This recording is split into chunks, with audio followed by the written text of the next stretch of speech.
Shalom. Sekali lagi shalom. Selamat pagi Bapak Ibu kasih Tuhan. Bagaimana kabarnya semua? Puji Tuhan, puji Tuhan. Saya percaya semua dalam keadaan yang luar biasa. Karena ada Allah kita yang luar biasa yang selalu menyertai kita. Amin Bapak Ibu. Oke, senang sekali hari ini bisa kembali melayani di Lifehouse Family. Thank you Pastor Wigan dan juga seluruh tim pastoral dari Lifehouse Family.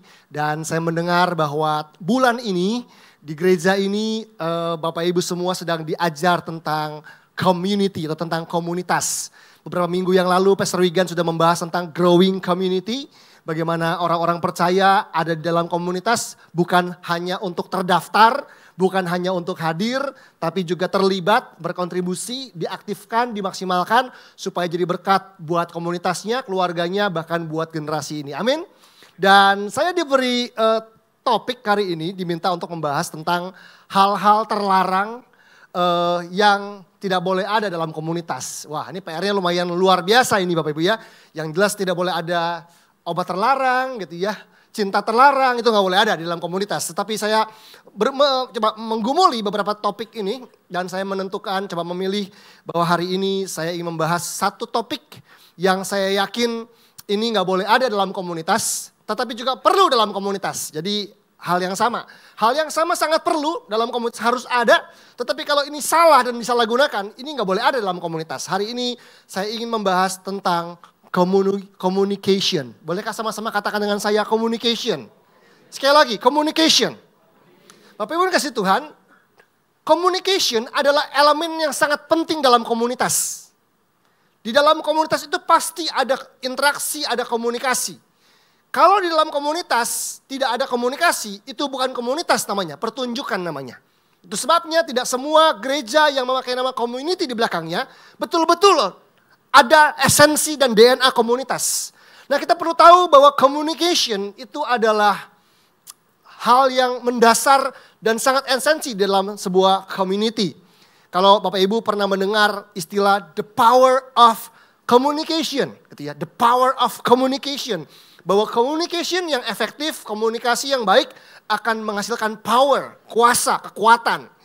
Hasil dari the power of communication adalah the power of community. Dalam sebuah community ada powernya, ada kekuatannya, ada sesuatu yang terjadi di dalamnya. Nah, hari ini kita ingin membahas tentang communication sebagai bagian yang sangat esensi di dalam community.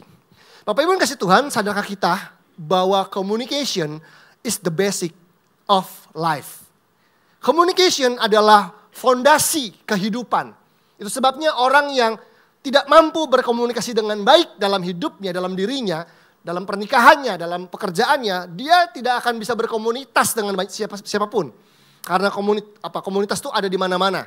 Komunitas ilahi mungkin ada di gereja, tetapi di rumah kita, rumah tangga kita, keluarga kita itu juga bentuk komunitas terkecil. Di kantor kita ada komunitas, di lingkungan hobi kita, badminton, sepeda itu ada komunitas.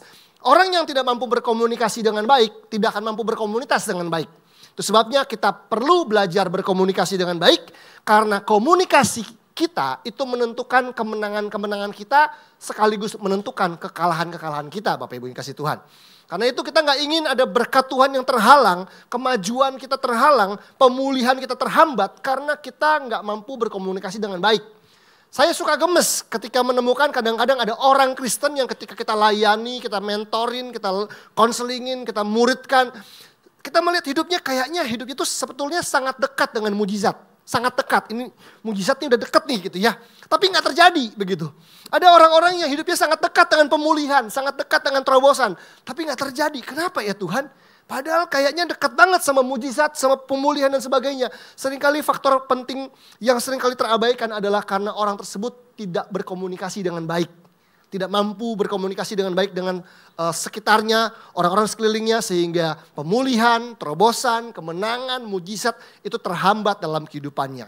Nah, Bapak Ibu yang kasih Tuhan, bicara soal communication, ketahuilah bahwa Allah kita adalah Allah yang komunikatif.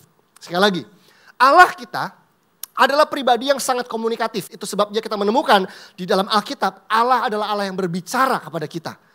Dia berbicara secara langsung di dalam Alkitab, di Perjanjian Lama, di Perjanjian Baru. Dia berbicara melalui firman-Nya, dia berbicara melalui nabi-nabinya, memberikan mimpi dan penglihatan. Itu bukti bahwa Allah kita adalah Allah yang komunikatif. Dan Alkitab kita, Bapak Ibu, kita memegang Alkitab kita di tangan kita, di handphone kita. Alkitab kita berbicara sangat banyak tentang komunikasi. Bahkan saya meyakini bahwa Alkitab adalah buku tertua yang membahas dan mengajar tentang komunikasi. Sebelum Larry King, sebelum Anthony Robbins, sebelum Dale Carnegie dan tokoh-tokoh komunikasi lainnya. Saya percaya bahwa Alkitab telah mengajar kita tentang komunikasi dengan begitu luar biasa. Contohnya satu saja, contohnya dulu. Bapak Ibu tahu Yohanes 1 ayat yang ke-1? Alkitab bilang apa? 4 kata pertama.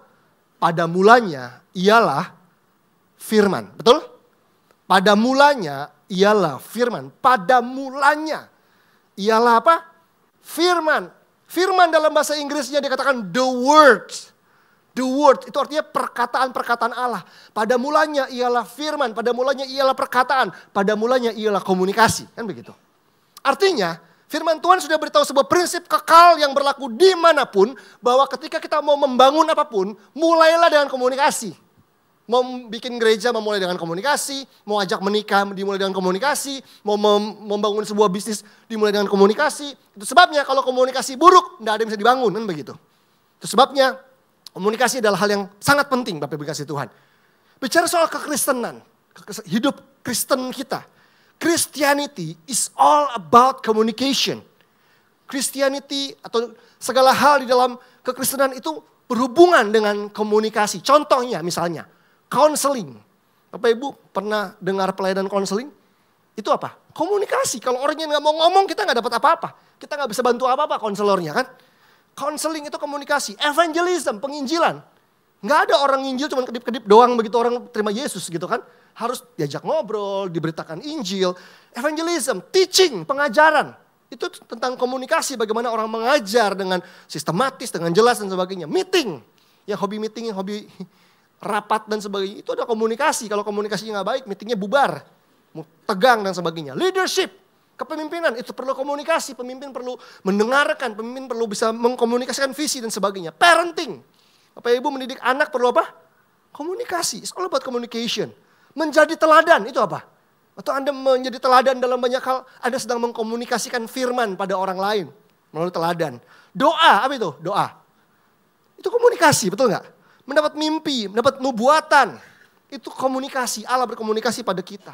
Bahkan inkarnasi Yesus Kristus Allah menjadi manusia. Itu pun bagian dari Allah yang berupaya berkomunikasi kepada kita. Untuk dia bisa mengkomunikasikan isi hatinya dan rencananya dalam kehidupan kita Bapak Ibu. Karena itu hari ini kita mau belajar tentang communication. Dan saya mau ngajak kita semua untuk membuka Kejadian 11 Bapak Ibu. Kejadian 11 ayat yang pertama sampai dengan ayatnya yang ke-9. Kejadian 11 ayatnya yang pertama sampai dengan ayatnya yang ke-9. Kita akan bicara tentang Menara Babel. Menara Babel. Sebuah perikop tentang Menara Babel ternyata mengajarkan kita tentang hal penting. Tentang pentingnya communication. Nah dengan begini kita akan berharap bisa diperlengkapi untuk bisa berkomunitas dengan lebih baik lagi. Menara Babel.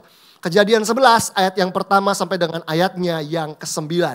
Firman Tuhan mengatakan begini. Adapun seluruh bumi satu bahasanya dan satu logatnya.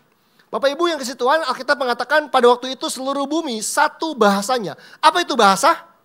Komunikasi, betul gak? Bahasa itu tentang komunikasi dan dikatakan satu logatnya. Logat juga bicara soal komunikasi. Tapi perhatikan baik-baik bahwa logat di sini gak cuma bicara soal logat daerah Bapak Ibu ya. Ada orang ngobrol dengan logat Ambon, ada yang dengan logat Batak. Nggak cuma logat kedaerahan, tetapi logat di sini juga bicara soal intonasi. Intonasi. Apa itu intonasi? Nada bicara. Orang itu kalau ngomong, nada bicaranya beda, artinya bisa beda loh Bapak Ibu. Orang tuh bisa nangkapnya beda hanya karena nada bicaranya beda. Satu kali saya pulang pelayanan, terus saya ngomong sama istri saya dengan nada seperti ini. Sayang, aku capek banget, boleh bikinin teh manis enggak? Gitu ya. Ke bawah nadanya, boleh bikinin teh manis dong gitu. Sama kalau intonasinya begini, sayang, aku capek nih, bikinin teh manis dong. Itu tuh beda Bapak Ibu. Yang satu minta tolong, yang satu nyuruh begitu. Hanya karena nada bicara, banyak orang berantem Bapak Ibu. Ribut, berantem karena intonasinya salah. Nah karena itu penting bagi kita untuk belajar berkomunikasi dalam komunitas. Mungkin banyak kesalahpahaman terjadi karena salah logat, salah intonasi. Nah pada waktu itu seluruh bumi satu bahasanya dan satu logatnya. Lalu ayat yang kedua mengatakan maka berangkatlah mereka ke sebelah timur. Jadi kalau ada komunikasi yang baik, ternyata mereka bisa bergerak bersama. Mereka bisa berangkat bersama, mereka bisa bergerak. Makanya gak akan ada movement, gak ada pergerakan. Kalau komunikasi aja gak beres. Gimana mau berembuk acara Natal? Gimana mau bergerak bersama dalam sebuah usaha dan bisnis kalau komunikasinya gak baik? Tapi hari itu karena satu bahasan, satu logatnya, manusia pada waktu itu bisa berangkat mereka ke sebelah timur dan menjumpai tanah datar di tanah Sinear, lalu menetaplah mereka di sana. Maka berkatalah seorang kepada yang lain, marilah kita membuat batu bata dan membakarnya baik-baik. Lalu batu bata itu dipakai mereka sebagai batu dan tergala-gala sebagai tanah liat. Juga kata mereka, marilah kita dirikan bagi kita sebuah kota dengan sebuah menara yang puncaknya sampai ke langit. Dan marilah kita cari nama supaya kita jangan terserak ke seluruh bumi. Jadi setelah mereka bisa berkomunikasi dengan baik, satu bahasanya, mereka bisa bergerak bersama, mereka juga bisa membangun bersama. Itu sebabnya orang tidak bisa membangun rumah tangga bersama kalau komunikasinya gak baik. Membangun gereja, membangun apapun, kalau komunikasinya gak baik, gak bisa. Tapi mereka karena punya good communication, mereka bisa marilah kita membangun, mendirikan bagi kita sebuah kota dengan sebuah menara dengan puncaknya sampai ke langit dan sebagainya. Supaya kita jangan terserak ke seluruh bumi katanya. Ayat yang kelima, lalu turunlah Tuhan untuk melihat kota dan menara yang didirikan oleh anak-anak manusia itu. Dan ia berfirman, mereka ini satu bangsa dengan satu bahasa untuk semuanya ini. Ini barulah permulaan usaha mereka. Nah perhatikan kalimat berikutnya. Mulai dari sekarang, apapun juga yang mereka rencanakan, tidak ada yang tidak akan dapat terlaksana. Tuhan bilang ketika melihat anak-anak manusia satu bahasanya, mereka punya good communication, mereka bergerak bersama, mereka ada unity, mereka membangun bersama. Tuhan bilang mulai dari sekarang apapun juga yang mereka rencanakan tidak ada yang tidak akan dapat terlaksana. Artinya kalimat ini kalau disederhanakan, apapun yang mereka lakukan selama ada komunikasi yang baik, maka itu bisa terlaksana. Kira-kira begitu Bapak Ibu, arti dari kalimat tersebut kalau disederhanakan. Jangan terkejut kalau, maafkan saya, kalau teroris, orang jahat bisa punya good communication, mereka bisa membangun sesuatu. Mereka bisa melancarkan serangan yang membuat dunia goncang. Karena di mana ada good communication, di situ ada unity. Di mana ada good communication, ada communication, di situ ada unity. Communication plus unity itu community, kan begitu Bapak Ibu? Community, benar gak? Di mana ada communication yang baik, di situ ada unity. Di mana ada unity, ada kesatuan, di situ ada community. Karena community singkatan dari communication plus unity, kan begitu kira-kira. Makanya jangan heran yang di-attack pertama dalam komunitas itu adalah komunikasi. Yang diserang selalu pertama dan paling banyak di dalam community adalah communication. Nah kalau sudah ada community, maka mereka to build something. Mereka ada, komunitas itu ada untuk membangun sesuatu. Itu sebabnya saya percaya kalau di tempat ini ada komunitas. Di sini ada komsel misalnya, community. Community ada bukan cuma buat ngumpul-ngumpul Bapak Ibu. Kami berkumpul, kumpul dan kumpul. Gak ada yang dibangun. Paling gak bangun hidup orang lain lah begitu. Membangun kerajaan Allah supaya hidup banyak orang diubahkan. Gitu. Kalau gak ada tujuan itu, makanya sering berantem, ngambek. Habis itu cuman ribut, gue gak diperhatiin, gue gak ditanyain, sakit gak dijenguk, ribut begitu. Karena gak ada yang dibangun. Padahal communication, ngasilin unity, menghasilkan community to build something. Itu yang harusnya terjadi. Dan Alkitab bilang, Yesus bilang, Tuhan bilang, mulai dari sekarang apapun yang mereka rencanakan selama ada good communication, semua bisa terlaksana. Kenapa bisa gak terlaksana? Karena seringkali gak ada komunikasi yang baik. Ayat yang ketujuh, Tuhan bilang begini, baiklah kita turun dan mengacau balaukan di sana bahasa mereka. Sehingga mereka tidak mengerti lagi bahasa masing-masing. Jadi cara Tuhan hari itu menghentikan pembangunan Menara Babel. Karena ini satu hal yang jahat di mata Tuhan. Caranya adalah dengan mengacau balaukan komunikasi mereka. Cara Tuhan menghentikan pembangunan Menara Babel supaya mereka berhenti membangun. Bukan dengan turun halilintar dan menghantam menara tersebut. Tapi Tuhan turun dan mengacau balaukan bahasa atau komunikasi mereka. Ayat yang ke-8, demikianlah mereka diserahkan Tuhan. Dari situ ke seluruh bumi terjadi perpecahan. Disunity, pecah gitu ya. Dan mereka berhenti mendirikan kota itu. Ketika ada komunikasi mulai kacau balau, apa yang terjadi? Mereka berhenti membangun. Ada orang-orang yang berhenti membangun keluarganya karena masalah komunikasi. Ada orang yang akhirnya berhenti membangun, tidak lagi membangun perusahaannya, bisnisnya. Karena problem dalam hal komunikasi. Karena hati-hati Bapak Ibu, begitu komunikasi kacau, apapun yang Anda bangun bersama-sama bisa berhenti. Itu area yang iblis ingin serang. Makanya hal yang gak boleh ada dalam komunitas adalah komunikasi yang tidak bertumbuh. Bad communication, komunikasi yang tidak sehat. Itu gak boleh ada dalam komunitas. Kita harus bertumbuh dalam area komunikasi. Ayat 9, itulah sebabnya sampai sekarang nama kota itu disebut Babel. Karena disitulah dikacau balaukan Tuhan, bahasa seluruh bumi dan dari situlah mereka diserahkan Tuhan ke seluruh bumi. Kata Babel, Babylon artinya kacau balau. Atau confuse, kebingungan, confusion. Nah Bapak Ibu kasih Tuhan, tahukah kita bahwa communication itu adalah solution, tapi juga communication itu juga problem. Begitu.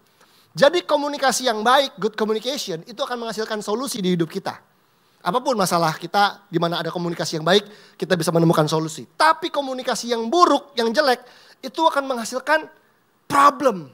Makanya coba tanya sama hidup kita sebagai orang Kristen. Waktu saya berkomunitas di kantor saya, di gereja saya, di keluarga saya. Kira-kira cara saya berkomunikasi, create yang mana nih? Create problem atau create solution sebetulnya? Ciptakan masalah atau ciptakan solusi? Saya beri contoh bagaimana sebuah komunikasi itu bisa create problem, bisa create solution. Mami saya satu kali mau pesan kue di tetangga. Jadi ada tetangga kami, satu enci yang jago bikin kue. Jadi dia mempekerjakan banyak tetangga-tetangga lainnya gitu ya. Ngumpul di rumahnya itu bikin kue enak. Dan satu kali mami saya datang ke sana dan di tengah-tengah kesibukan di rumahnya dia bilang, "Selamat pagi Ci, waduh lagi repot nih ya." Encinya ada dalam, "Iya nih, masuk Ci, masuk mau pesan apa gitu ya. Ada apa, ada perlu apa nih gitu." "Ini Ci mau pesan kue," katanya. "Mau pesan lemper sama kroket," katanya. "Buat kapan?" "Buat Rebo depan," gitu. "Sorry ya sambil sibuk ya gitu ya, sambil ngomong sambil ngerja ya begitu." "Oh kroket sama lemper ya, Rebo depan ya. Tolong dicatat gitu ya." Dia minta asisten catat. "Berapa?" 66 gitu ya. 66. Terus mama saya pergi karena dia lagi buru-buru juga, jadi mampir cuma bilang pesan kroket sama lemper Rebo depan 66. Maksudnya mami saya itu 6 kroket dan 6 lemper Bapak Ibu, 12. Yang terjadi Rebo depan adalah 66 kroket dan 66 lemper, 132. Bisa kebayang ya? Hanya karena problem dalam communication yang harusnya membawa sebuah solusi. Orang lapar cuma perlu 12 kue buat beberapa orang. Yang hadir, yang muncul 132 kue Rebo depan.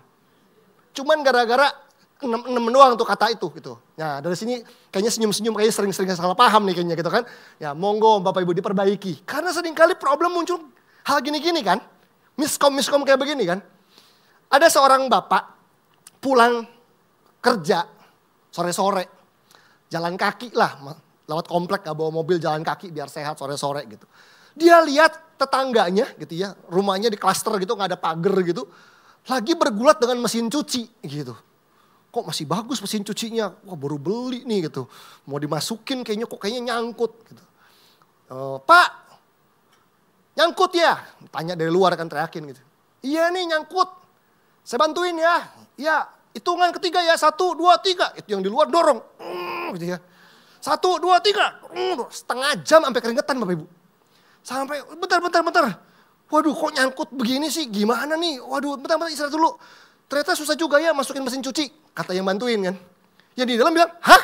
Masukin? Saya mau keluarin." Jadi kebayang gak yang di dalam lagi dorong ke depan, yang di luar dorong ke dalam. Sampai Yesus datang di awan-awan itu nyangkut mesin cuci Bapak Ibu.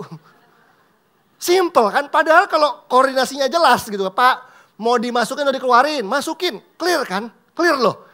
Hanya karena kita hal-hal sepele terjadi, ujungnya gede, ribut, besar dan sebagainya. Karena masalah communication. Terjadi perpecahan, sakit hati, salah paham, asumsi, dan sebagainya. Karena itu kita mau belajar bahwa komunikasi itu punya kuasa untuk ciptakan problem, menghasilkan problem, tambah gede problemnya, atau menciptakan solusi dalam kehidupan kita, Bapak Ibu. Nah, hari ini saya juga ingin menjelaskan dengan cepat saja. Kalau misalnya kan kita bilang begini, so gimana saya cara memperbaikinya Pak Pendeta? Jadi, oke, saya kayaknya punya problem dalam komunikasi dan itu terbukti saya akhirnya di dalam komunitas sering gak cocokan sama orang, sering ribut sama orang, sering konflik sama orang, sering salah paham sama orang. Kayaknya saya perlu berubah deh. Dari mana saya perlu berubah? Nah Bapak Ibu saya ingin menyederhanakan, saya ingin membagikan ada 3 poin, 3 prinsip penting dalam komunikasi. Dan saya mengambil atau mengadopsi poin ini dari filosofi Yunani tentang komunikasi. Jadi ada 3 filosofi Yunani tentang komunikasi dan saya akan meminjam 3 istilah ini untuk menjelaskan pada kita 3 area penting dalam komunikasi yang kita bisa mulai ubah supaya kita bisa punya good communication, akhirnya bisa dalamnya kita bisa berkomunitas dengan baik. Oke, ada 3 hal. Yang pertama dulu, yang pertama katanya ini.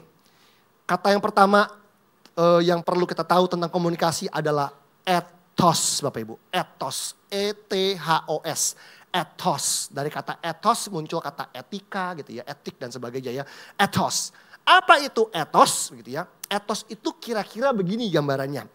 Ethos itu bicara tentang siapa orang yang berkomunikasi. Jadi ethos itu ngomongin orangnya. Seperti apa pola pikir dia? Seperti apa perasaan dia? Seperti apa keyakinannya? Seperti apa? Gimana kondisi gambar dirinya atau self image-nya? Itu penting dan itu sangat menentukan komunikasi. Saya ulangi Bapak Ibu ya, ethos itu bicara tentang siapa yang berkomunikasi, orangnya tuh. Apakah dia terluka atau dia sudah pulih, apakah dia orangnya gampang tersinggung atau tidak gitu ya. Seperti apa pola pikirnya, apakah pola pikirnya terbuka atau tertutup, seperti apa keyakinannya atau keyakinannya terlalu radikal tentang sesuatu, seperti apa karakternya, seperti apa gambar dirinya, sehat atau tidak, itu sangat menentukan komunikasi. Jadi Bapak Ibu kalau ada area yang perlu diperbaiki dalam soal komunikasi yang bisa menentukan memberi warna dalam komunitas, itu area namanya ethos ini. Ini part sangat penting. Nah, di mana dasar firman Tuhannya? Coba kita lihat ayat firman Tuhannya. 1 Korintus 2 ayat 14. 1 Korintus 2 ayatnya yang ke-14. Coba kita lihat ayat ini. 1 Korintus 2 ayat yang ke-14. 1 Korintus pasal 2 ayatnya yang ke-14. 1 Korintus 2 ayatnya yang ke-14. Firman Tuhan bilang begini, tetapi manusia duniawi tidak menerima apa yang berasal dari roh Allah. Bapak Ibu yang kasih Tuhan, manusia duniawi itu etosnya. Itu tuh etosnya tuh. Orang yang berkomunikasi, pola pikirnya duniawi, keyakinannya duniawi, keinginannya duniawi, itu menentukan komunikasi. Dan Paulus bilang apa? Tetapi manusia duniawi tidak menerima apa yang berasal dari roh Allah. Karena hal itu baginya adalah suatu kebodohan. Tuh. Karena etosnya duniawi, begitu Tuhan memberikan sesuatu, buat dia kebodohan. Nggak ngerti dia, nggak bisa nangkep begitu ya. Dan ia tidak dapat memahaminya, bayangin. Nggak bisa memahaminya, sebab hal itu hanya dapat dinilai secara rohani. Jadi Bapak Ibu kasih Tuhan, ternyata etos seseorang itu penting. Kalau orang hidup dalam luka-luka yang gak pernah disembuhkan, gak mau mengampuni, hidup dengan trauma-trauma yang dia tidak mau memberi diri dipulihkan, dia punya karakter bermasalah, dia punya pola pikir keliru, pola pikirnya gak pernah diubahkan, dia punya keinginan gak pernah disalibkan, gambar dirinya gak sehat, gampang tersinggung, baper, segala macam. Itu akan menentukan komunikasi, itu etosnya. Dan Alkitab bilang manusia duniawi, yang etosnya duniawi gak bisa menerima apa yang berasal dari roh Allah. Apa yang mulia, apa yang baik dianggap kebodohan. Kalau apa yang baik, apa yang mulia dianggap kebodohan, itu masalah interpretasi Bapak Ibu. Nah izinkan saya menjelaskan soal yang namanya interpretasi. Di dalam komunikasi, itu ada dua kata penting. Satu translation, translate. Yang kedua namanya interpretation atau interpret gitu ya. Translation itu translate itu artinya terjemahan, menerjemahkan begitu ya. Kalau Bapak Ibu nonton drama Korea, lagi berantem begitu ya, kita nggak ngerti kecuali lihat terjemahannya gitu ya. Ada terjemahannya pakai bahasa Korea gitu ya, translationnya, translate. Tapi yang kedua itu namanya interpretation atau penafsiran. Penafsiran. Penafsiran itu adalah kalau kita dengar satu kalimat, kita bisa salah menafsirkan. Kalau sepotong doang, misalnya saya lagi ketemu sama seorang wanita, terus orang ada lewat sekelebat doang. Terus dia dengar, saya bilang I love you gitu. Orang lewat bilang, kok Pastor Ferry ngomong I love you ke cewek itu? Nah tunggu dulu, itu kata I love you itu harus ditafsirkan menurut konteksnya, karena itu sebuah interpretasi. Jangan-jangan lagi cerita, tahu nggak? Itu tadi ada anak muda bilang-bilang I love you gitu tuh ke temennya tuh. Nah kata I love you doang kecomot tuh. Nah kalau salah diinterpretasikan, orang pikir saya selingkuh, padahal lagi cerita, kan begitu. Nah itu masalah interpretasi inilah yang sering menciptakan banyak masalah Bapak Ibu. Orang datang ke gereja, terus Pastor Wigan gak nyalamin. Pastor Wigan gak suka sama saya ya. Dia gak menghargai saya ya. Dia kayaknya marah sama saya. Padahal Pastor Wigan gak kemana-mana, mungkin lagi banyak masalah. Gembala sidang punya jemaat banyak lagi mumet begitu ya. Gak kelihatan ada anda lewat begitu dia gak lihat. Tapi kita menafsirkan bahwa, wah kayaknya kagak beres di gembala gua kayaknya. Itu matternya soal apa? Soal interpretasi, soal menafsirkan Bapak Ibu. Soal menafsirkan dan interpretasi ini penting karena ini menentukan bagaimana kita bisa berkomunikasi dengan baik atau tidak Bapak Ibu. Coba kita lihat ayat berikutnya. 1 Korintus 3 ayat 1, itu sebelahnya doang tuh. 1 Korintus 3 ayat yang pertama. 1 Korintus 3 ayat yang pertama. Makanya gak heran Paulus tuh marah-marah di surat Korintus. Karena dibilang ini jemaat yang gak dewasa. Karena jemaat yang gak dewasa padahal kaya, problemnya di komunikasi gitu ya. Karena etosnya gak dewasa. 1 Korintus 3 ayat yang pertama bilang gini. Dan aku saudara-saudara pada waktu itu tidak dapat berbicara. Tidak dapat berkomunikasi dengan kamu seperti dengan manusia rohani. Itu etosnya tuh. Etosnya. Tetapi hanya dengan manusia duniawi yang belum dewasa dalam Kristus. Ternyata waktu kita bertumbuh dari manusia duniawi menjadi manusia rohani. Harusnya kemampuan berkomunikasi kita juga ikut bertumbuh Bapak Ibu. Karena etosnya itu kalau keyakinan kita, pola pikir kita, karakter kita, gambar diri kita makin pulih dan makin bertumbuh. Harusnya kemampuan kita berkomunikasi itu makin baik, benar gak sih? At least kemampuan kita menginterpretasikan sesuatu. Sikapnya orang, kata-katanya orang, tulisannya orang. Bapak Ibu kasih Tuhan, orang tuh berinterpretasi sesuai dengan etosnya dia. Saya beri contoh. Ada satu kasus, ada 3 istri. 3 istri dengan kasus yang sama. Yaitu suaminya dari jam 10 pagi berangkat kantor, nggak ada kabar sampai jam 10 malam. Nih, ditelepon, di miss call 10 kali nggak diangkat. 3 wanita berbeda, miss call ngubungin suaminya 10 kali nggak diangkat, nggak ada kabar di jam 10 pagi sampai 10 malam. Istri yang pertama itu bisa mikir gini loh, dia telepon suaminya, dia miss call nggak diangkat-angkat, dia bisa panik, dia bilang gini, jangan-jangan suami saya tabrakan, jangan-jangan suami saya kecelakaan. Loh kok bisa mikir gitu? Karena mungkin di hidup dia di masa lalu, dia pernah ada kejadian di keluarganya ketika ada satu keluarga yang gak bisa dihubungin, ternyata kecelakaan. Ditemukannya di rumah sakit, sudah meninggal dan sebagainya. Jadi waktu dia punya pengalaman tersebut, itu menjadi etosnya dia dan dia menginterpretasikan kejadian yang mirip dengan pengalaman dia. Jangan-jangan suami saya kecelakaan. Istri yang kedua ketika menghubungi suaminya 10 kali gak diangkat, setelah 12 jaman gak ada kabar di kantor. Yang kedua bilang begini, jangan-jangan suami gue lagi selingkuh katanya. Jangan-jangan suami saya sedang bercumbu dengan wanita lain di hotel dan sebagainya. Kenapa dia mikir begitu? Karena mungkin dia pernah punya pengalaman diselingkuhin di masa lalu. Sehingga dia menafsirkan sesuai dengan etosnya. Tapi ada istri yang ketiga ketika suami yang ada kabar, di telepon, gak bisa-bisa. Gimana papa? Ya namanya juga papa. Apa juga ketinggalan, dompet ketinggalan, paling juga ketinggalan HP gitu. Santai. Kok bisa Bapak Ibu? Case-nya sama loh. Tapi 3 orang bisa menafsirkan hal yang berbeda. Kenapa? Karena dari etosnya. Itu sebabnya kalau kita ingin punya interpretasi yang sehat Bapak Ibu. Penafsiran yang sehat terhadap apa yang kita dengar dari orang lain.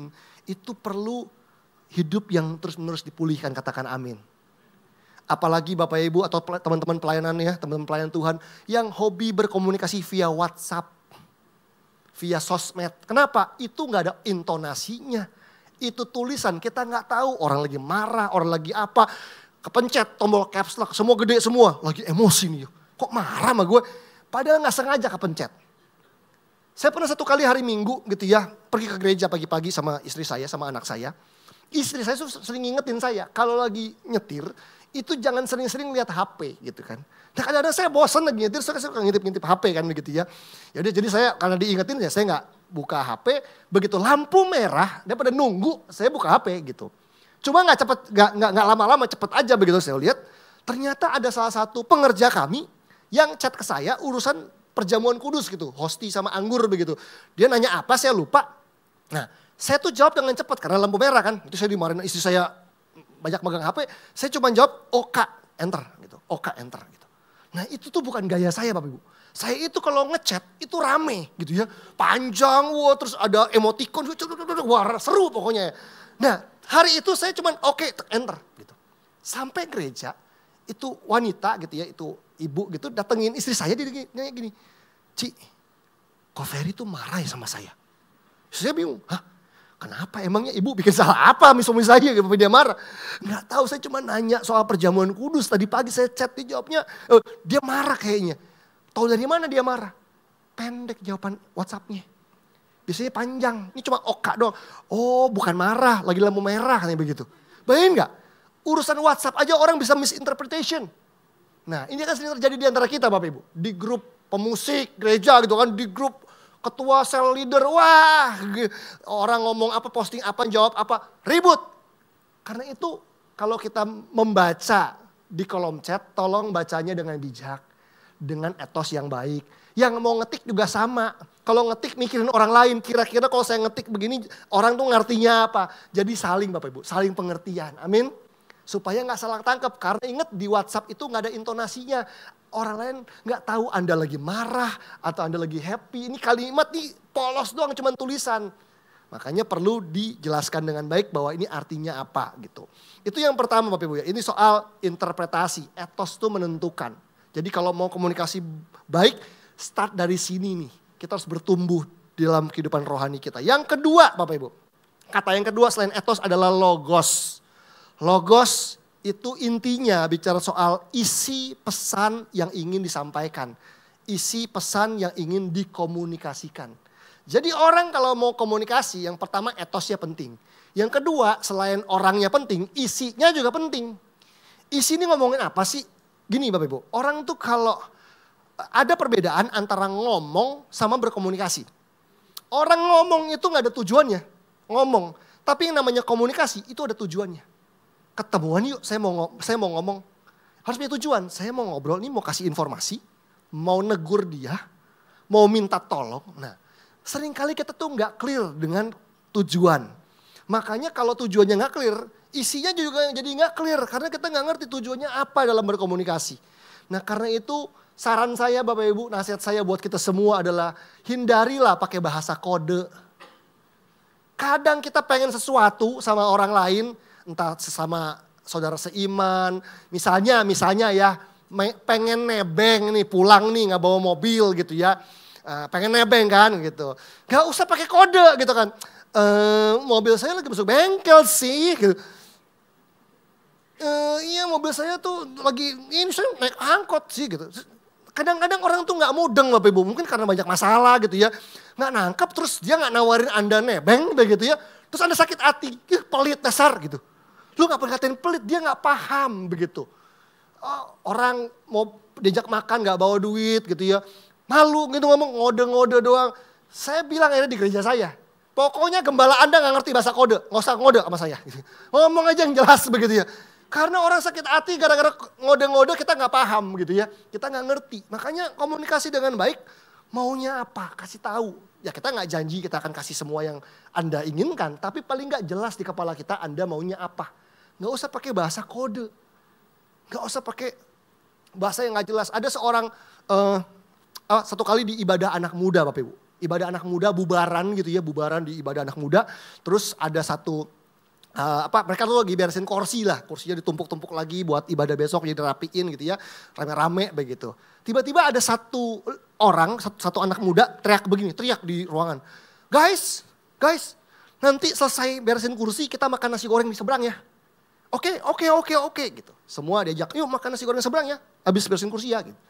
Tiba-tiba ada satu anak ngambek. Tahu-tahu dia bilang gini, gue pulang ya, gak ikut makan. Kenapa? Kok pulang? Habis gue gak diajak. Temennya kesel, guys itu termasuk lu juga. Guys itu termasuk kamu gitu loh. Masa kita perlu bikin surat RT RW untuk ngajak kamu makan nasi goreng seberang? Kan gak perlu juga. Yang model begini nih. Yang model begini, cuma ngode-ngode minta diperhatiin. Nangkep lah begitu. Ini yang sering ribut bikin ribut di komunitas gitu ya. Nah makanya Bapak Ibu yang kasih Tuhan karena itu tujuan itu perlu clear begitu ya. Makanya saya suka bingung sama orang Kristen yang suka dikit-dikit pemberesan. Pernah dengar gak nih ada orang Kristen, gue mau pemberesan sama ibu ini. Pengen ngomong pemberesan. Dia ajak ibunya ketemu, terus dia bilang, Bu saya mau pemberesan sama Anda. Saya tuh sakit hati sama Anda tuh kayak begini, gak perhatian, Anda ngomongnya begini. Udah, saya lega, beres. Anda lega ini sesak. Lu egois aja, pemberesan tuh gak begitu caranya.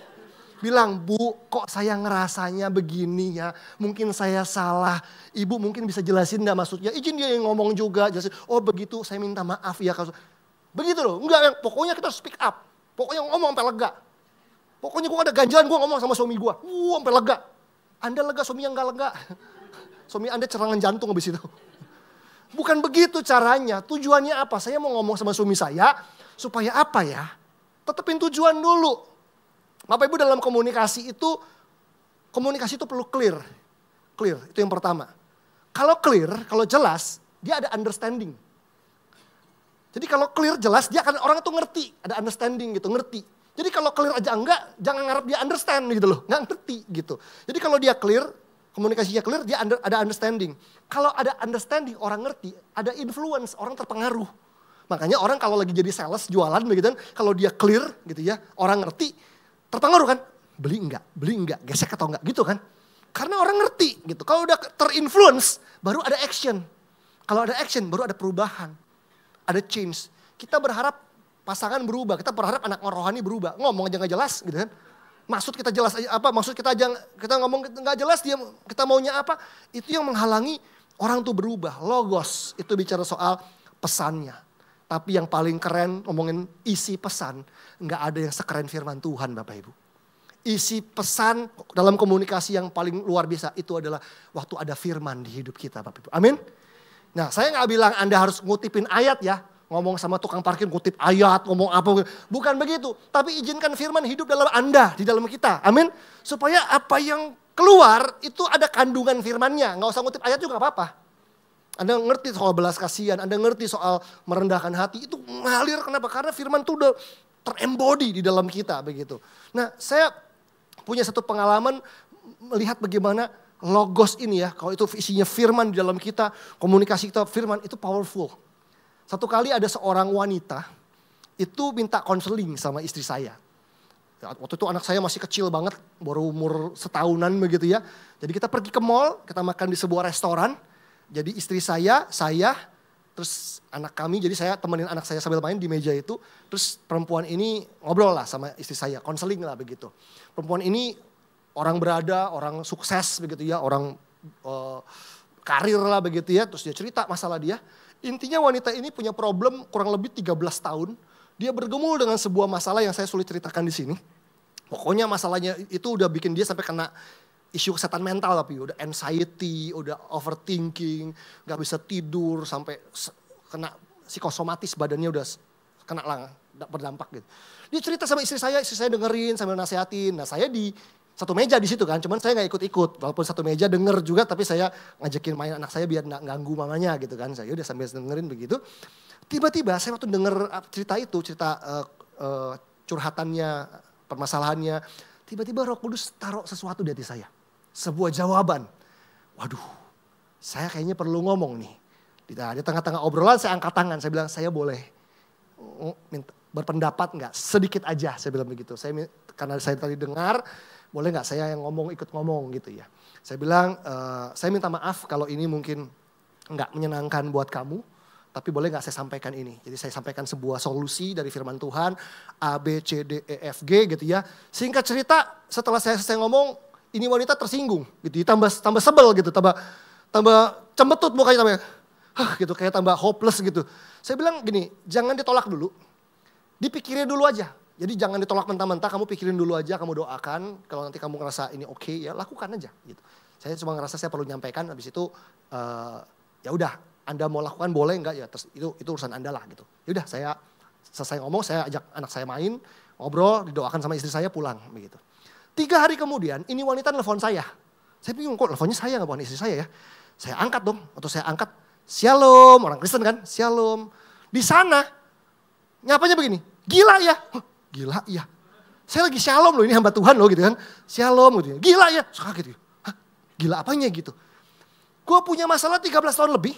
Nggak kelar-kelar, tapi ketemu lu, dengar kalimat lu, 3 hari kelar. Dia bilang gitu. Hah, saya kaget kan, waduh, dia ini sudah bayar psikiater, psikolog jutaan Bapak Ibu, bertahun-tahun gitu. Saya tidak mau mendiskreditkan psikolog dan psikiater ya, itu kan profesi juga yang tentunya baik gitu ya. Tapi ada sesuatu yang mungkin tidak tuntas gitu, dan waktu saya sampaikan firman Tuhan, dia coba pikir-pikir, dia coba lakukan, ternyata masalah 13 tahun selesai dalam 3 hari Bapak Ibu. Saya sampai bilang, ya ampun Tuhan. Terima kasih ya. Sampai dia tanya begini.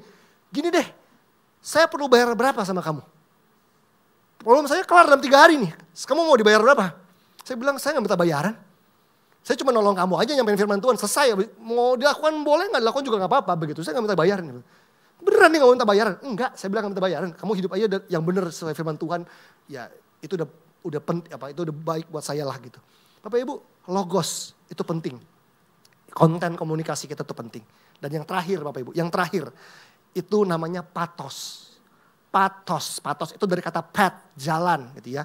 Jadi patos ini kalau tadi etos itu bicara soal orang yang berkomunikasinya. Kalau logos bicara soal isi atau konten komunikasinya. Patos ini bicara soal cara menyampaikannya. Cara kita berkomunikasi, cara kita menyampaikannya. Bapak Ibu yang perlu kita tahu adalah begini. Bukan cuma isinya yang penting. Cara nyampeinnya juga penting. Meskipun isinya benar nih, kalau cara nyampeinnya salah, itu ya juga ngelukain, itu juga salah begitu. Amsal 15 ayat yang pertama. Amsal 15 ayat yang pertama. 2 ayat lagi setelah itu saya selesai. Amsal 15 ayat yang pertama. Amsal 15 ayat yang pertama, firman Tuhan bilang begini. Amsal 15 ayat yang pertama. Jawaban yang lemah lembut meredakan kegeraman. Tetapi perkataan yang pedas membangkitkan marah. Nah, Bapak Ibu firman Tuhan bilang kalau kita lagi ngobrol sama seseorang dan mulai nggak enak, mulai terjadi kegeraman, konflik, kemarahan. Dibilang bahwa jawaban yang lemah lembut itu bisa meredakan kegeraman. Tapi kalau kita jawabannya atau perkataan kita pedas, orang yang nggak marah jadi marah, membangkitkan marah katanya begitu. Nah ini cuma contoh buat kita kalau kita menghadapi sebuah situasi di komunitas atau di keluarga, dalam pernikahan deh gitu ya. Dalam pernikahan terjadi konflik, kita ribut nih sama pasangan gitu ya. Udah tegang, udah mulai marah pasangan kita atau istri kita udah mulai ngomel-ngomel dan sebagainya gitu. Ini kan ibarat rumah kita atau sofa kita misalnya, sofa ya gitu barang kita ya. Itu kebakar api Bapak Ibu. Ada api gede itu di sofa kita dan di tangan Anda ada 2 jerigen. 1 jerigen isi air, 1 isinya bensin gitu. Nah kalau lihat sofa kebakar ada apinya, kira-kira kita siram pakai jerigen isinya air. Benar gak sih? Air dong. Ser gitu. Kalau api disiram air gitu, mati gak apinya? Mudah-mudahan langsung mati ya gitu Bapak ya. Tapi kadang-kadang kan gak langsung mati gitu kan. Kalau apinya gede disiram air, jerigen masih kurang nih. Gak mati gitu. Ternyata setelah disiram sekali gak mati. Kalau gak mati, kita apain? Siram lagi pakai air gitu kan. Siram lagi pakai air.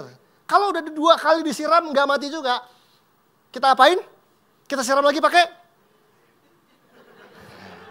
pengalaman kan. Nangkep maksud saya kan. Kadang-kadang kita gitu kan udah mulai emosi kan. Iya mah, aku minta maaf. Maksud aku nggak begitu. Iya mah udah iya. Udah 1 kali, udah 2 kali. Ketiga kali emangnya gue gak bisa marah gitu kan. Pakai bensin kan terakhirnya kan begitu. Meledak, duar gitu, udah kelar gitu, tambah gede masalahnya dan sebagainya. Nah Bapak Ibu, cara kita menyampaikan itu penting dan itu ditentukan sama etosnya loh. Kalau etosnya benar sudah pulih, cara delivernya dia akan lebih baik Bapak Ibu. Nah satu ayat lagi, 1 Korintus 13 ayat yang pertama. 1 Korintus 13 ayat yang pertama. 1 Korintus 13 ayat yang pertama. 1 Korintus 13, ini perikopnya tentang kasih. Alkitab bilang begini, sekalipun aku dapat berkata-kata dengan semua bahasa manusia. Ini ngomongin komunikasi Bapak Ibu ya. Berkata-kata itu komunikasi, bahasa itu soal komunikasi. Seandainya kan sekalipun aku bisa berkomunikasi dengan semua bahasa manusia nih. Dan bahasa malaikat, kurang apa ini coba gitu ya. Tetapi jika aku tidak mempunyai kasih, aku sama dengan gong yang berkumandang dan canang yang gemerincing. Firman Tuhan ini keren banget, simple banget Bapak Ibu. Firman Tuhan lagi jelaskan bahwa sekalipun aku punya kemampuan berkomunikasi begitu hebat, tapi aku gak memiliki kasih. Aku seperti gong yang berkumandang dan canang yang bergemerincing. Artinya komunikasi tanpa kasih gak efektif. Komunikasi tanpa kasih gak efektif. Itu seperti apa? Sama dengan gong yang berkumandang. Bapak Ibu tahu gong gak? Gong. Doeng, bunyinya begitu ya. Nggak ada notnya, nggak ada melodinya, doeng. Pernah ada orang, ini kita kan kalau di gereja penyembahan ya, worship gitu ya. Paling enak pakai piano. Ya. Kedua pakai gitar, gitu kan. Ketiga ya boleh lah, saksofon, suling dan sebagainya boleh lah gitu. Tapi paling enak pakai piano, ada notnya, teng teng teng gitu ya. Nggak ada orang nyembah pakai gong, haleluya, doeng. Nggak ada meaningnya tuh notnya tuh gitu. Ya sih? Nah orang tuh kalau berkomunikasi tanpa kasih tuh kayak begitu tuh. Kosong. Nggak efektif, nggak ada dampaknya. Haleluya, doeng gitu. Makanya seorang tokoh pria sejati namanya Edwin Louis Cole pernah ngomong gini. Kasih adalah syarat untuk kita menyampaikan kebenaran. Yang penting gue ngomong kebenaran nih. Tar dulu, bener kamu ngomong kebenaran. Tapi kasih adalah syarat untuk kamu menyampaikan kebenaran. Sekeras apapun pesan tersebut, tapi kasih harus jadi fondasi di hati kita Bapak Ibu. Nah saya ingin menutup dengan satu cerita kali ini. Hikayat, ini cerita anak-anak, di buku anak-anak ada Bapak Ibu. Zaman anak saya kecil ada cerita ini. Legenda angin dan matahari. Ini saya pakai di pengembalaan saya, bagaimana menerapkan ini. Angin dan matahari. Konon ceritanya di sebuah legenda ini, angin sama matahari berantem Bapak Ibu. Ini kan ceritanya bisa ngomong ya. Angin bilang saya paling hebat. Matahari bilang, saya paling hebat. Enggak, saya berantem gitu ya. Lalu angin bilang ini, saya akan buktikan kehebatan saya. Saya lihat tuh, di bawah bumi, itu ada seorang pria pakai jaket di perempatan lampu merah. Saya akan tiup dengan angin, kekuatan angin saya, sampai lepas jaketnya nih. Lalu angin ambil napas gitu ya. Terus dia tiup. Gitu ya. Dia tiup, anginnya makin kencang gitu ya. Berharap jaketnya lepas. Jadi yang ada itu pria kena angin. Bukannya tambah lepas, tambah dikekep Bapak Ibu. Ada dingin kan, kekep gitu. Sampai ini si angin habis napas. Capek gitu ya. Gantian. Oh iya. Nah matahari simple. Dia munculkan sinarnya, hangatnya gitu ya. Dia munculkan hangatnya. Terus tiba-tiba pria yang tadi kedinginan tiba-tiba, aduh kok tadi dingin sekarang gerah gitu ya. Panas. Karena dia kepanasan dengan sendirinya. Dia copot itu jaket. Nggak pakai tiup-tiupan. Dengan sendirinya. Di sini saya belajar Bapak Ibu. Kadang-kadang saya punya cara salah berkomunikasi. Saya paksa istri saya berubah, saya paksa anak saya berubah, saya paksa anak rohani saya berubah, saya paksa anak pengerja saya berubah, saya paksa gitu ya. Kayak angin tadi sampai emosi. Dia emosi, saya emosi. Saya emosi, dia terluka. Gitu kan. Dia terluka, saya terluka lagi. Ada ribet pokoknya begitu. Itu terjadi dalam komunitas. Sampai saya mulai sadar bahwa kadang-kadang truth takes time. Kebenaran itu perlu waktu di mana saya mulai terima dulu orangnya apa adanya, kasihi dia, ajak makan. Kalau skill ajak makan tuh skillnya Pastor Wigan lah pokoknya lah gitu ya. Ya pokoknya gitu ya. Kita nggak setuju sama sikapnya dia, perkataannya dia, teorinya dia. Tapi kita ajak makan, kita terima dulu, kasihi dulu. Saya ingat mentor saya pernah bilang begini. Kita kalau di pengembalaan tuh suka gemes Bapak Ibu. Pengen orang tuh berubah, di komunitas pengen berubah gitu ya. Mentor saya dengan tegas bilang gini, hey Ferry, kamu bukan Tuhan. Kamu tuh hamba Tuhan, tapi kamu bukan Tuhan. Gak usah berharap orang kamu pengen ubah semuanya dengan cepat. Gak semua orang tuh perlu berubah sekarang. Gak semua problem tuh perlu selesai hari ini. Karena kamu bukan Tuhan. Tugasmu adalah Tolong orang-orang tersebut, kasihi mereka, terima mereka, ajar mereka pelan-pelan dengan segala nasihati, dengan segala pengajaran dan kesabaran supaya mereka mau berubah. Pada akhirnya Bapak Ibu, cara kita berkomunikasi itu penting. Amin. Dan ingat, komunikasi tanpa kasih nggak efektif. Tapi komunikasi jika itu disertai dengan kasih Allah dan kebenaran Allah, saya percaya itu akan mengubahkan kehidupan kita. Amin. Dan memberkati, kita bangkit berdiri sama-sama, mari kita berdoa. Mari kita berdoa dan datang pada Tuhan. Haleluya Yesus.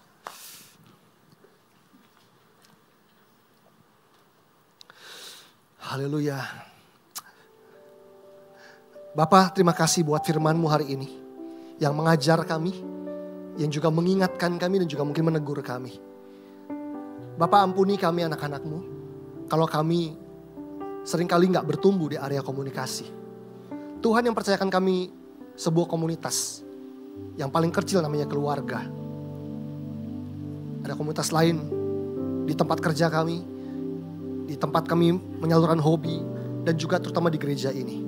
Bapa, ampuni kami kalau selama ini kami gak berkomunikasi dengan baik, gak ngomong dengan baik, gak mendengarkan dengan baik, gak menafsirkan dengan baik. Kami mau jadi dewasa, kami mau berubah, kami mau di tempat di mana Tuhan taruh kami, di komunitas di mana Tuhan taruh kami di sana. Kami ingin jadi berkat. Kami ingin membawa perubahan buat banyak orang. Bapak Ibu, ini kasih Tuhan Yesus, saya mau mengajak kita semua untuk memberi respon terhadap firman Tuhan. Adakah di antara kita yang hari ini setelah dengar firman Tuhan, kita memutuskan mau berubah? Mungkin Anda berdoa, Tuhan saya mau berubah. Saya ingin menjadi suami, saya ingin menjadi istri yang lebih baik dalam berkomunikasi. Saya ingin menjadi orang percaya, orang Kristen yang juga lebih baik dalam berkomunikasi dengan orang-orang di sekitar saya. Supaya gak semua orang sakit hati salah paham dengan saya. Terutama di dalam komunitas yang Tuhan percayakan buat saya. Saya gak mau jadi orang yang paling toksik di komunitas ini. Karena saya selalu cari ribut, saya selalu salah paham, selalu berasumsi tentang orang lain, berpikiran jelek tentang orang lain. Saya mau jadi berkat Tuhan. Mungkin problemnya bukan di teman-teman saya, tapi mungkin di cara berpikir saya. Di luka-luka saya yang belum sembuh yang membuat saya menginterpretasikan banyak hal dengan cara yang salah. Bapak Ibu, kalau ini doa Anda mau berubah, Anda mau bertumbuh di area komunikasi, bolehkah letakkan tangan Anda di dada Anda pada siang hari ini. Kita sama-sama berdoa. Tuhan, anugerah-Mu turun atas setiap anak-anak-Mu di tempat ini. Menolong kami untuk berubah. Engkau yang mengampuni setiap kesalahan kami, bahkan penyesalan kami. Ketika kami salah dalam berkomunikasi di waktu-waktu yang lalu. Kami mau bertobat Tuhan, kami mau belajar menjadi orang-orang Kristen yang mampu berkomunikasi dengan baik. Karena kami percaya Allah kami adalah Allah yang komunikatif. Dan firman Allah adalah firman yang ngajarin kami begitu banyak hal tentang kami bisa berkomunikasi dengan baik. Bapak, pulihkan hidup anak-anak-Mu. Supaya dalam hidup kami ada karakter yang dibangun, gambar diri yang pulih, keyakinan yang sehat, pola pikir yang baik. Supaya dari hidup kami bisa mengalir komunikasi-komunikasi yang baik, yang membawa unity, yang membangun community, yang membawa kami bisa berdampak dan membangun sesuatu bagi kemuliaan nama-Mu. Terima kasih, kami mengucap syukur buat firman Tuhan pada hari ini, buat ibadah hari ini, karena kami percaya Tuhan memanggil kami supaya melalui hidup kami nama Tuhan dipermuliakan, bukan dipermalukan. Kami mau dari cara kami berkomunikasi sehari-hari, kami tahu nama Tuhan akan dipermuliakan oleh hidup kami. Terima kasih Bapa, kami ucap syukur di dalam nama Yesus Kristus kami berdoa. Haleluya. Amin. Amin.